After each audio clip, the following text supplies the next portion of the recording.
Brett Gadene on the Locals in the Loop balcony. Most know you as like the frontman of Raw Audio. You're also half the brains behind Pranafest. When did Raw Audio come about? And how did it come about? Because I understand you came from like a rock background, did you? Yep. Yeah. So Raw Audio started about 3 years ago. I've always been a producer of electronic music. I was still in a band called Dubarray, which does like live electronica. But I guess out of COVID, really, I was there was a big transitional phase going on in my life when COVID hit, and I was sort of letting go of an old musical phase of what I was doing and really started exploring DJing and producing house music. And yeah, it just sort of ignited a bit of a fire and then sort of came out of the gate swinging from COVID. We started running some underground parties through like coming out of that COVID period, and they started going really well. And then yeah, it just sort of spawned from there.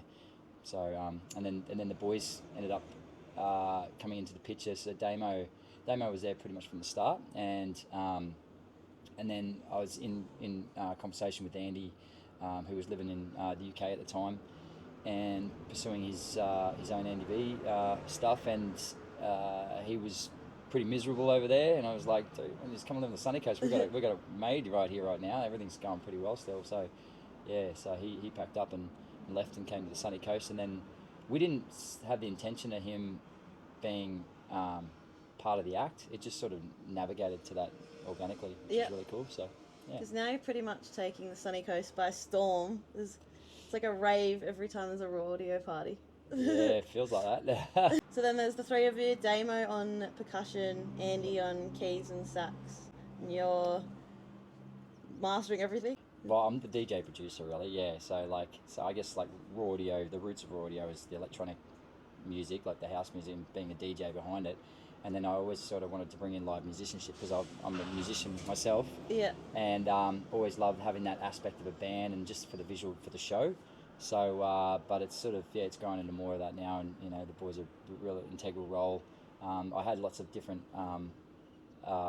session musicians coming in and out for probably a good sort of first year of Raw Audio, but now we've got like a proper solidified crew, which is awesome. And then, but still, I get a chance still to explore just being a DJ as well as Raw Audio. So I break off and just do sort of DJ sets as well, which is cool. Right. Yeah. Because I remember the first time I saw Raw Audio, but I think it was you. There was you, Damo, or someone else in the drums. There's two of you. And then I came up, gave you a stubby holder, my Locals in the Loop stubby holder at the Bluff. Yep. And then it's funny to compare that. It was like a Thursday afternoon, I think, and it was pretty quiet. And then now it's like a full party session on every Friday once a month at the Bluff. Yeah, it's pretty cool. Yeah. And then, so what do you see happening for Raw Audio in the future this year and then a few years down the track? Yeah, we're just writing lots of music, and it's really good. So writing lots of music, doing lots of remixes as well. Because that's sort of where the Raw Audio, that was the niche of what we were doing, was really focusing on the remixes of like classic tracks of the 80s, 90s, 2000s, and earlier. But and now everybody's doing it these days, so which is funny. But it's actually great because with everybody doing it as a DJ, it just gives you more ammunition in the back catalogue. But then also dropping your own remixes is a big part of it as well. So yeah, writing lots of music. We're at the moment writing lots of music with Johnny Sonic from the Pop Bellies as well, which is really cool. And he's been sort of mentoring the act, and so we've got a couple of banging tracks about to come out for the rest of the year. So yeah, and then so I guess the plan is I don't know, next year world domination. Yeah. Stay tuned. Yeah, totally. Maybe just stay on the sunny coast. Who knows where it's going to go, but we're just buckling up for the ride and just give it the best shot we got. So when's your next banger due out? It was supposed to be this month, but we've decided to hold off just to get so we've got an absolute like plethora of tracks that are about to come out, but we're going to space them out probably once every month or 6 weeks or 2 months, so they're going to start coming out towards later in the year. So yeah, we're hoping for the next release would be like late June, Oh yeah. I'd say. And is that with your Rio party at the same time? Yeah, so I guess that was another feather in the cap, as you call it. With the Raw Audio, we started these boho beats parties, which were like day raves, and I guess it was just I just sort of planned that around more my lifestyle, really. Like Yeah. I don't like going out clubbing till late hours of the time, but I love my electronic music and I love a good day rave. So I said, all right, let's just trial starting at 2 or 3 in the afternoon and finishing by 8 Yeah. o'clock, 9 o'clock, and you're in bed by 10. Great. Or if you want to party on, Yeah. go out party after that. I'm a bit of a grandma, so I like that. Yeah, same. Well, I actually realised that quite a lot of people like that. Yeah. So that's why we get a lot of people at our shows. Because the sun's up so early. Yeah. And so with the track release, why? That's kind of a common thing, the 4 to 6 weeks to release songs. Yeah. Do you know why that is? Is it just for the algorithms or? Yeah, we've been quite slack on releasing this first 6 months because we've just been writing lots. But it's usually more about the support you can get behind the release. Like, so each record, we'll sort of shop around to different labels, and then we try and aim for the bigger labels first, and then if they're sort of not interested, we'll sort of tear down. But we've managed to get on a couple of overseas labels, so Whirlix and a few others that have been really good. So, and they don't like, so when you have the track there, like they'll have their campaigns of their other songs that they're releasing, and then usually you're sort of a bit further down the track. So like a few of these songs that I'm shopping around now, like some of them are looking at September, October releases through the labels. Oh, like that's almost like overseas, 3-4 months lead time. Yeah. And that's overseas or here? Or Oh, that's everywhere? worldwide, but the label is from overseas. So Okay. Whirlix are American label.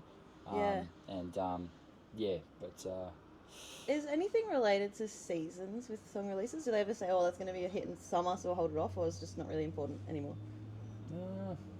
depending on which side of the globe you're on, Yeah, I guess. exactly. Yeah, like one of the songs that we've written is we feel is like a bit of an Ibiza banger. Yeah. Like it's very sort of melodic house, melodic techno. It's more of an instrumental and features a lot of sax and just that real. It's called Feel It, so it's really like uplifting and just got those real sunset vibe to it. Yeah. So we're trying to aim for that one. We were trying to aim for that one for the European summer. Yeah. But I think we're going to be releasing it more for the Australian summer coming up. So, yeah. Any travel tour plans? Yeah, yeah. Well, in the pipes of which we're trying to get over to Europe this year. We've got some leads, but it's just not solidified yet. So we're still sort of up in the air. And everything like with the Ibiza happens very sort of not last minute, but they book so close to. Like the big guys, they book way out. Yeah. But then the other, where we are, they sort of book pretty closer to the event. So It'd be tricky with like all your lined up gigs and like family to just drop everything and go to Europe. it is, yeah. Well, especially like our Raw Audio calendar in Australia is like already booked up to like December. Far out. And then so we've had to like leave this chunk in August open and tentative bookings and just sort of keeping it there and. You just don't know where it's going to land. So, but look, at least after September, we know it's going to be we're on locally. So yeah. Yep. So then, now your next big gig, I suppose, would be Pranafest. Yep. So Raw Audio's there. The last day, or on stage the last? We're on the Saturday. Saturday. Yep. And that's before John Butler. Yep. Yeah. Yep. Well, that's exciting. So how'd you score John Butler? Yeah, so we were looking, each year we're looking for a headliner. Last year we had Xavier Rudd, and try to look for the headliner in that rootsy genre, really, because we've sort of got the electronica sewn up, and even though we'll have electronica artists as well, and we're going to have electronica artists in future years, but like just for the community that comes to Pranafest. So Xavier Rudd last year, which was sort of like the dream to have him as a headliner. So there's a bit of a trilogy a part of it, and John Butler was that second part of the trilogy, and we got denied first because he was like, "Nah, I'm going to be writing for the first half of 2024." His manager said that, and then so I approached him like mid last year, 2023, and then I think it was like it was early this year. We were sitting down with the committee doing trials and going through the applications, and we had another tentative headliner, but still wasn't where we wanted to be. We really wanted John, and noticed he was doing some shows over here at Somersault and another one, and I was like, hang on, you said you were going to be not doing any shows this part of the year. So reached back out to his manager, and they said, yeah, he got this album written quicker than they thought, and he'd actually written a yoga album, and they were looking at releasing it. And I said, well, hang on, Pranafest is the perfect place for it. So wow, I didn't know that. That's cool. Yeah, so he's doing a yoga set, like a live music yoga set, as part of the album he's written on the Sunday at Pranafest. Whoa, okay. Yeah. So, for people that don't know what Pranafest is, I went for my first time last year. It was bloody incredible. I loved it. It's like, you come out of Pranafest so exhausted and shaken and re-energized. So, it's such an experience. But how many years has it been running for? This will be year 4. Yeah, right. So. And it's at Barumba Deer Park? Barumba Deer Park, yeah. Yep. Barumba and Balumba. Yeah. There's Balumba Creek and Barumba Deer Park. Yeah. And then how did that come about too? So it's you with Dom? Is it? Yeah. So Dom's my business partner. We have a company called the Flow State Experience, and stemming Pranafest back with my old band, still currently. So Dubarray I do with my wife. Yeah. And we had a band, but we're now stripped it back to just the two of us again. We did like a form of Pranafest back in 2016 down at Mount Warning, and basically just realising that this epic community we have within the wellness sector, we just gathered a bunch of friends that had mad skills and just sort of ran this camp out style of event, and we called it Pranafest.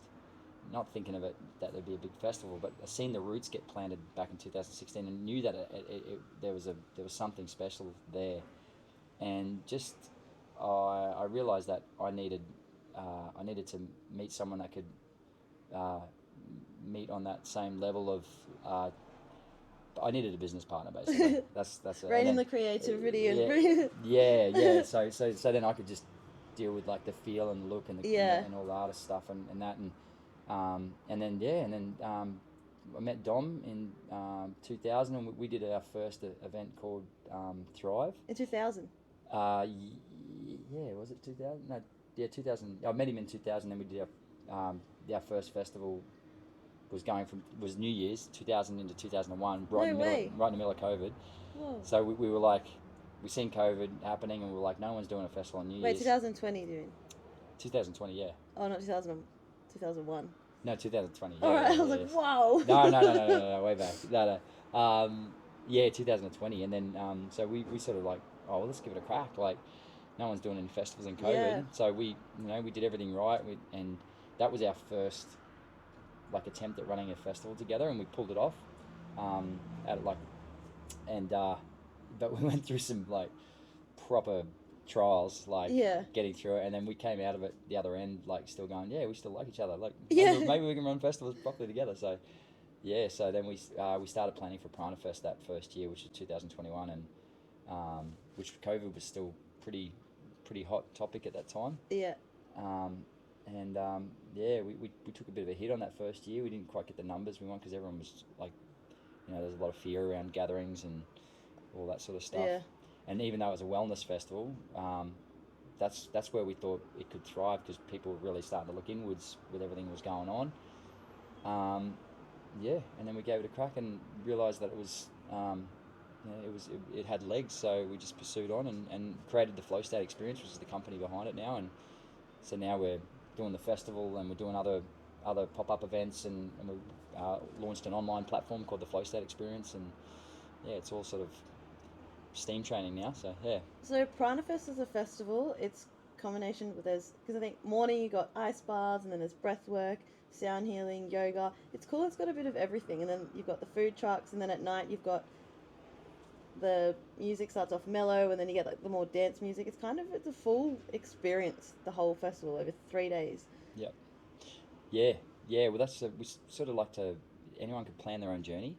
So we've got all the, it's a very workshop based event, because we want people to do the inner work. Like, it's a wellness event, so you come to do the inner work, and then the celebrations at night with all the music. But we still have elements of it through the day. We have lots of music through the day, and especially like partnering up facilitators with musicians. And Yeah, it's a good way to put it. And it's good that it's literally made for anyone. Because, like, obviously there's like yogis and then there's people that like parties, but like I feel like that festival literally appeals to absolutely any type of person. Like you said, you can make your own journey. yeah, That's the only festival I've ever found that does that, offers that. awesome. Yeah. We try to cater for everybody, like in the sense of families. So we've got a big, large kids program, Yeah. and then the people that are already deep in their journey. So there's some like mastery aspects of the festival that they can really sort of go and learn and get deeper in their journey. And then there's the people that are starting off the journey of wellness. So maybe then there's like a lot of stuff for them as well. And then we have lots of community talk. So there's a lot of gathering of like-minded people and just Yeah. lots of community connections and you know, not just going to a festival and just taking as many substances as you Yeah. can and getting off your face. We want people to come and have an experience where they're heightened and they get high from just the natural prana that's in their Yeah. life. You know? It's so funny. I ran into so many random friends from all walks of life at Pranafest. Yeah. And then I made friends there that I'm still really good friends with now. And my friends met their partners there. It's just so cool. There's such a cool community. Epic. And then you said the flow state experience. So that's the objective, is to kind of continue that community tribe post festival. Yeah, which is how that sort of came about, was like how everything went online around the COVID period, I guess, and people doing lots of online stuff. So, but another factor of that was people coming out of Pranafest. They have these massive experiences and just this overwhelming sense of connection and releases of whatever they're going through. And then the feedback we were getting was the after, not the aftercare, but like the after coming together of community to sort of navigate and integrate of what they've been learning. So that's where the online aspect sort of started coming back, because we were like, all right, we can do only so many events and people only have so much time in their lives, but with the online program, it's pretty much people, they can choose when they want to do it, or they can tap in, tap out, as busy as their lives are, or whatever. So because that's the problem if you like have all these discoveries and all these learnings at the festival, and then you just get caught up in life, and then you kind of lose that. So it's good to have that accountability to like check in. Yeah, and that's like part of the online experience this year is where we're doing like a fire session 2 weeks after, where it's like an online fire session, like because part of the festival is there's a fire integration from 10 to 12 at night. Like we could have had music go all the way to 12 o'clock, but we want to sort of, it winds up to 10, and then it's the integration of like sitting around the campfire with your crew or by yourself or whatever, just integrating what's happened through the day. Yeah. Because, and then get your solid 6 hours sleep or whatever, and then we're into it again at 6 a.m, So, yeah. So, yeah. Yeah, because you can have fires at Pranafest, can't you? Oh, yeah. Yeah, because I remember jamming by the fire last year after... Well, I wasn't jamming because I can't jam. I was watching. Yeah, no, the fires are big. The Pranafest is that it's about all the elements in the sense of, it's like earth, don't want too much wind obviously, but like fire and water. So we have the freshwater creek there that, we're doing sort of, you can go for a swim, or then in the morning when it's nice and cold, it sort of acts as an ice bath. Yeah. And then we have the big bonfire that activate the space on the Thursday on the VIP experience, which is the Sunset Liberation. So, and then, at night time we've got fires going everywhere, which is really cool. Oh, that's awesome. What would be your top 3 sessions or performances that you're looking forward to? Oh, that's a good question. Well, I'm going to say Raw Audio first. Only because we've been planning for this show forever, and it's coming together really well. But let's put Raw Audio aside. Obviously, John Butler's. I'm really looking forward to John Butler's, like his set, but his yoga set as well. That sounds awesome. On the Sunday morning.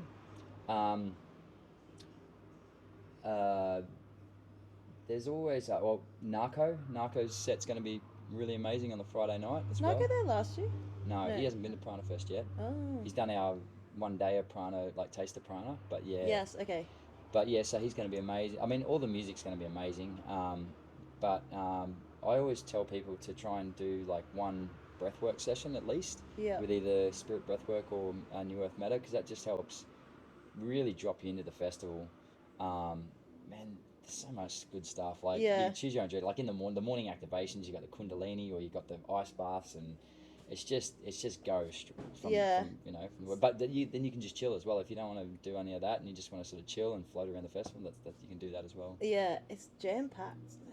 Who's responsible for putting together all the agenda? Is that you and Dom? God, Yeah. how long does that take?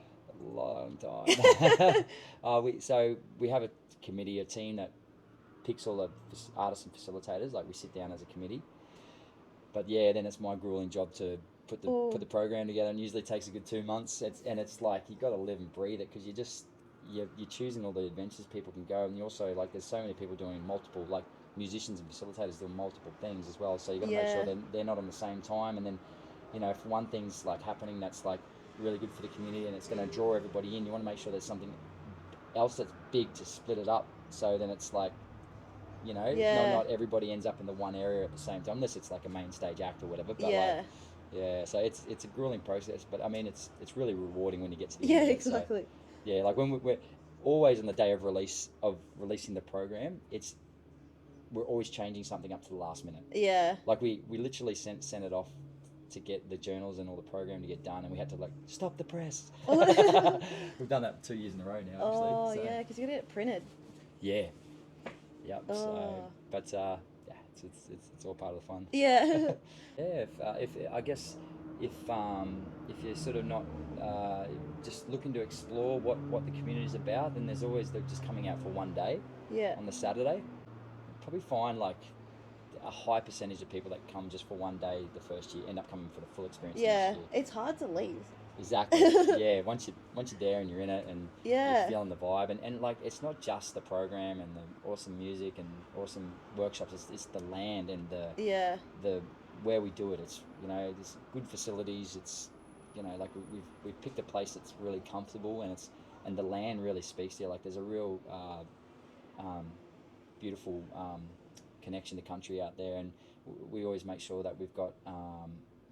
We're bringing the elders out and we're blessing the land and we're talking about connection to country and just our Indigenous heritage as well, because I feel like that's a really big part of the festival. We always have these community conversations and trying to just sort of just sometimes have the hard conversations as well, Yeah. So because they can sort of get just brushed aside in normal society, I think. Yeah. So. Yeah. And is there something this year that you're looking forward to that's some new element that you've added this year that hasn't been there before? Surprise. Yeah. Oh yeah, there is one big thing, but yeah, I can't really say. Okay. Has to be Let's there. just say it's going to be a spectacular main stage setup this year. Oh, that's so cool. yeah. And why do you do it in end of May? We do it at the start of June. Oh, start of June. Yeah, we do it at the start of June. It's the first weekend of winter. Okay. Yeah, so it's like a lot of other festivals are happening in the spring and the autumn and summer periods. We try to aim for that because it's an inner festival and it's doing the inner work and it's a wellness event. And it's cold out there. And it works really good for having fires and doing ice baths and it's usually the best sort of weather as well at the time. Like we're out of the rainy season and because it's I mean sometimes in the morning makes it harder because of the dew but we pick the areas where we're doing the yoga and we make sure that's sort of like well timed. So. Yeah, I know I need to pack warmer clothes this year. Were you a bit cold last year? I was doing the breath work and then I was so cold I was like oh no, that's when you put your hand up and they'll bring you over a blanket. Yeah. We've got heaps of facilitators when we do the breath work and we try to create a really safe container because breath work can really bring up lots of like past trauma and stuff, so we make sure that our facilitators are like the in my eyes are the top facilitators in Australia and they bring the support as well, so there's not just one of them with 400 or 500 people doing breath work. Like there's not just one of them walking around saying like breathe through it. They're like we've got there's support everywhere, so if you're in that you something's happening, you can put your hand up and someone will be there straight away. I know everyone that did breath work had a profound experience. Yeah, wow. Yeah. That's awesome. Oh. Yeah. Cool. So, final weeks of planning. Yeah, we're out on site very, very soon. Final tickets. Final tickets, yep. Yeah. Well, part of the ticket is, you know, people get the camping and all that. It's all part of the ticket. So, Okay. you know, in their ticket they get the camping, all the workshops, everything. Like it's just you just have to either bring your own food or bring some money for. We've got amazing food there. All of like a lot of organic, a lot of vegan, a lot of non-vegan, like that sort of stuff as well. So, I should say plant-based. And then you know, warm clothes. Yeah. I'm so excited for it. It's coming at the perfect time for me. I know that. Awesome. Yeah. Transition. Yeah. Locals in the Loop rules. Yeah. Yeah. See you there. See you there.